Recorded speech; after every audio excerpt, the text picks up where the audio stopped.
सभी को नमस्कार। बीए भाग द्वितीय की इस ऑनलाइन कक्षा में आप सभी का स्वागत है। इस वीडियो श्रृंखला में हम रीतिकालीन काव्य के अंतर्गत कवि गिरिधर कविराय की कुंडलियाँ की व्याख्या पर बात कर रहे थे। पहले भाग में हमने कवि गिरिधर राय की 3 कुंडलियाँ की व्याख्या पर बात की।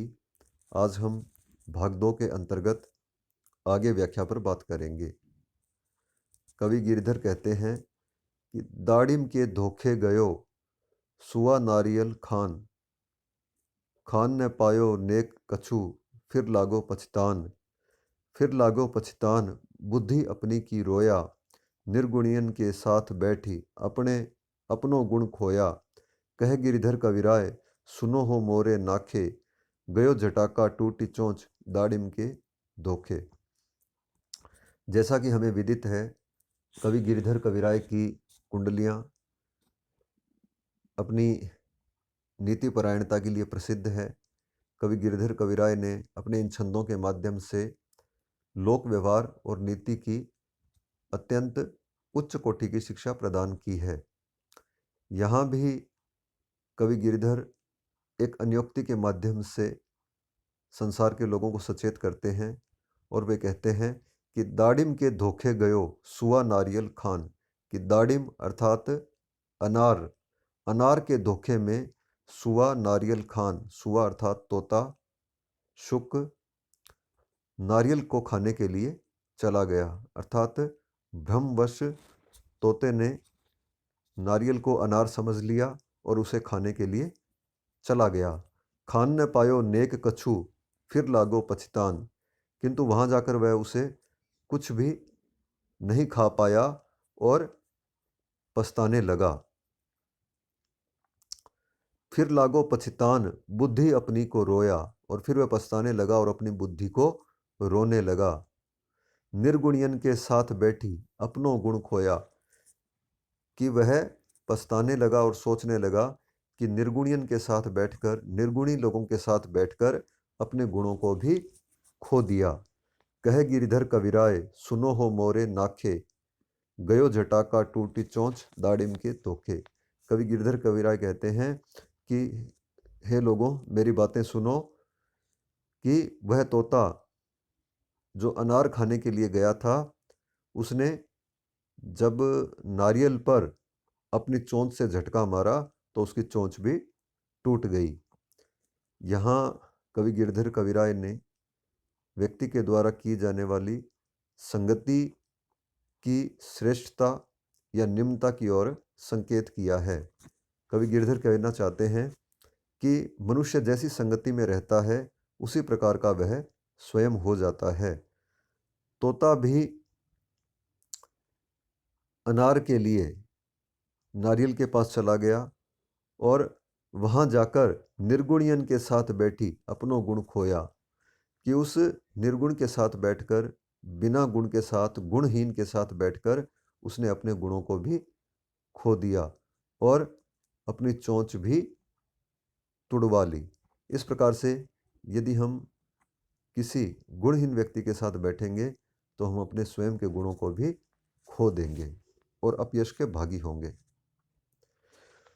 भूलो चातक आई के घटा धुआं को देखी, यह जानी जस जलज है बादर श्याम बिसेखी, बादर श्याम बिसेखी देखी तोता को धायो, एक दिन संकट परे कौन का के घर आयो। कह गिरधर कविराय धुआं को यह फल पायो, जो जल को तू गयो सोई नैनन जल आयो। कवि गिरधर कविराय कहते हैं कि व्यक्ति जिन लोगों के कष्ट में काम आता है, जिन लोगों के दुख में व्यक्ति काम आता है, वही लोग उसके दुख में काम आते हैं।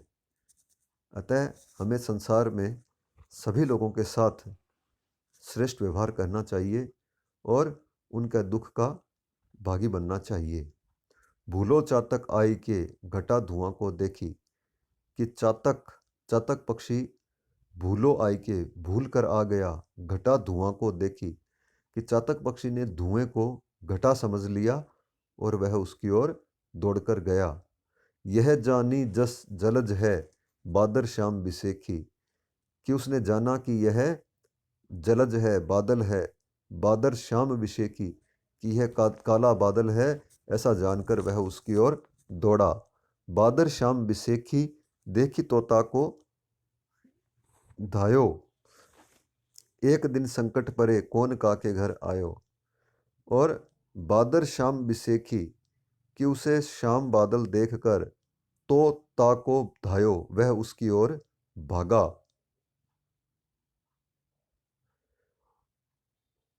और जब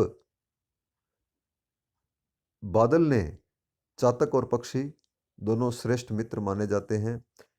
चातक केवल स्वाति नक्षत्र की बूंद का ही पान करता है और इस प्रकार से वह बादल के द्वारा गिरे हुए पानी का ही पान करता है, पृथ्वी पर पड़े हुए पानी का वह पान नहीं करता है, ऐसा माना जाता है। तो बादर श्याम बिसेखी, देखी तो ताको धायो, एक दिन संकट परे, कौन काके घर आयो, कि एक दिन संकट पड़ने पर कौन किसके घर आया। कह गिरधर कविराय, धुआं को यह फल पायो, जो जल को तू गयो सोई नैनन जल आयो। कवि गिरधर कविराय कहते हैं कि उस धुएं का यह फल हुआ कि जो जल को तू गयो, कि जिस जल के लिए वह चातक पक्षी गया, वही जल उसके नेत्रों में आ गया। अर्थात वह जल ही उसका सच्चा मित्र था, जो कष्ट के समय उसके काम आया। सोना लादन पीव गए, सूना करी गए देश, सोना मिले न पीव मिले, रूपा वेगे केश। रूपा वेगे केश, रोय रंग रूप गंवावा, सेजन को विश्राम पिया बिन, कब हूँ न पावा। कह गिरधर कविराय, लोन बिन सबे अलोना, बहु रिपिया घर आव कहा, करी हों ले सोना। यहाँ कवि गिरधर कविराय ने उन नारियों की व्यथा का वर्णन किया है कि जिनके पति धन कमाने के लिए विदेश को चले जाते हैं। वे विदेश से धन कमा कर लाते हैं, किंतु उन स्त्रियों की क्या दशा होती है, उसी की ओर कवि गिरधर राय ने संकेत किया है कि सोना लादन पिव गए, सूना करी गए देश, कि मेरे जो कि पति जो हैं वो सोना लादने के लिए, सोना कमाने के लिए चले गए और सूना करी गए देश, और देश को सूना कर गए। सोना मिले न पिव मिले, रूपा हुएगे केश, कि उस विरहिणी पत्नी को न तो सोना मिला और न ही उसके प्रिय मिले। रूपा हुएगे केश, और उसके बाल भी धीरे धीरे पक गए, अर्थात उसकी आयु भी ढल गई। रूपा हुएगे केश, रोय रंग रूप गंवावा, कि उसके बाल श्वेत हो गए और रो रोकर उसने अपना रूप और रंग भी गंवा दिया। सेजन को विश्राम पिया बिन, कब हूँ न पावा, और सेज का विश्राम अपने पिया के बिना, अपने प्रिय पति के बिना उसने कभी भी नहीं पाया।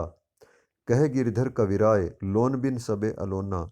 कवि गिरधर कविराय कहते हैं कि बिना लोन अर्थात नमक के सब कुछ अलोना होता है, अर्थात कोई खाद्य पदार्थ कितना भी स्वादिष्ट क्यों न हो, किंतु यदि नमक की उसमें आवश्यकता है और नमक उसमें न डाला जाए तो वह स्वादिष्ट नहीं होता है। बहुरी पिया घर आव, कहा करी हो ले सोना। वह नायिका कहती है कि बहुरी पिया, कि दोबारा मेरे पति मेरे घर आ जाएं, कहा करी हो ले सोना, कि मैं सोना लेकर क्या करूंगी, कि मुझे सोने की आवश्यकता नहीं है, मेरे तो पति ही मेरे घर आ जाएं, वही मेरे लिए पर्याप्त है।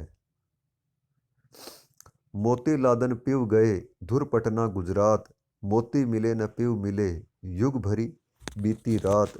युग भरी बीती रात, विरहिनी आन सतावे, चौंकी परी ब्रिजनारी पिया को, लिखो न आवे।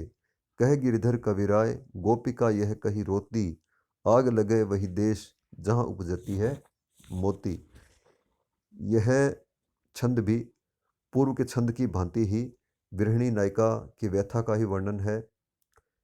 विरहिणी कहती है कि मोती लादन पीव गए, धुर पटना गुजरात, कि मोती लेने के लिए मेरे पति चले गए हैं पटना गुजरात, आदि सुदूर देशों में मोती मिले न पीऊ मिले, युग भरी बीती रात, कि मुझे तो न तो मोती मिले और न ही मेरे प्रिय मिले। युग भरी बीती रात, और एक एक रात अब मेरे लिए एक एक युग के समान हो गई है।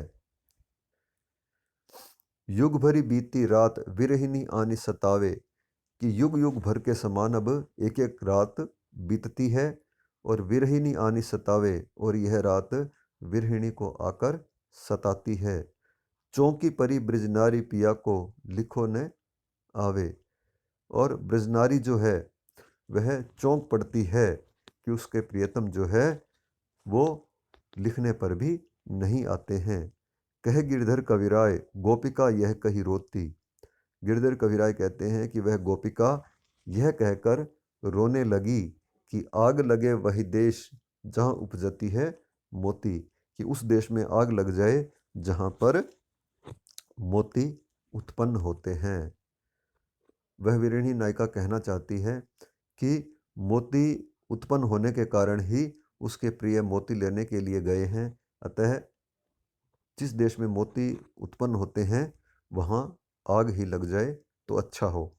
इस प्रकार से हम देखते हैं कि इन पंक्तियों के माध्यम से एक गोपिका की विरह व्यथा का अत्यंत मार्मिक चित्रण हुआ है, और कवि गिरधर कविराय ने मनुष्य के लिए धन संपत्ति से अधिक उसके व्यक्तिगत संबंधों को महत्व दिया है।